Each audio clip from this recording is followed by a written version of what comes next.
Hello and welcome to the Astral Guide. I'm Shireen. This is part 3 of Dream Series 4.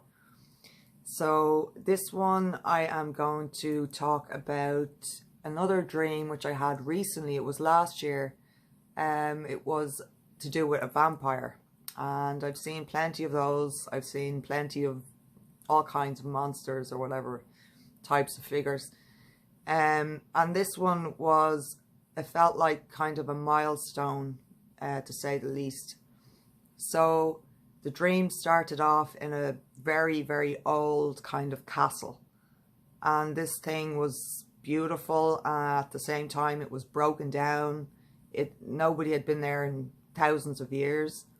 And I was in a room, and you know the old castle doors, they're big, massive arc doors, you know, and the door was open. And I was standing inside, and this massive, huge, massive vampire appeared.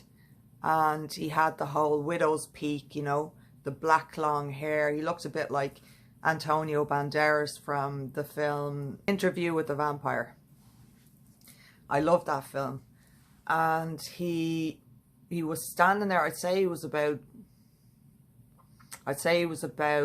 14 feet tall.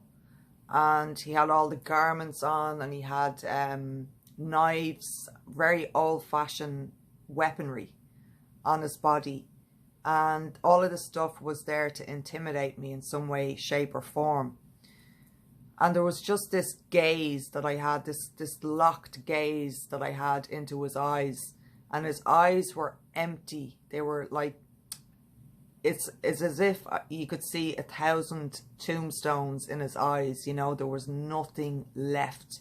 There was no life. There was nothing. And he was only holding on to power. Quite sad to see it from an outside perspective. And he was trying to scare me, and I just stared at him straight in the eye, and I said to him, "Why would I be afraid of you? You're already dead." And at that point, somebody walked past the doorway. Somebody ran past the doorway, and he started to lose all power. Again, this is a trick of the mind in one sense, and it's staring into the past too, because vampires are ancient beings. I mean, this thing was probably, I don't know, 10,000 years old or something. He was really old, and he didn't like being stepped up to, put it that way. And it was also, for me to see something like that was again seeing something very deep within my own subconscious that I was facing. So this one relates kind of to the first one I did, about the ego version of myself. And I had absolutely no fear of him. So this was also again where I was making changes in my life, and I was putting some things to rest and moving forward. And whenever we do something like that and we make a leap of faith and we move forward, we're faced with unrealistic fear.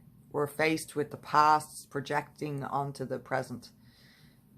That's one side of it, but the other side of it, depending on how we see vampires or monsters or ghosts or whatever in dreams, can represent other people as well. It always depends on where they show up, how they show up, what's going on in your life.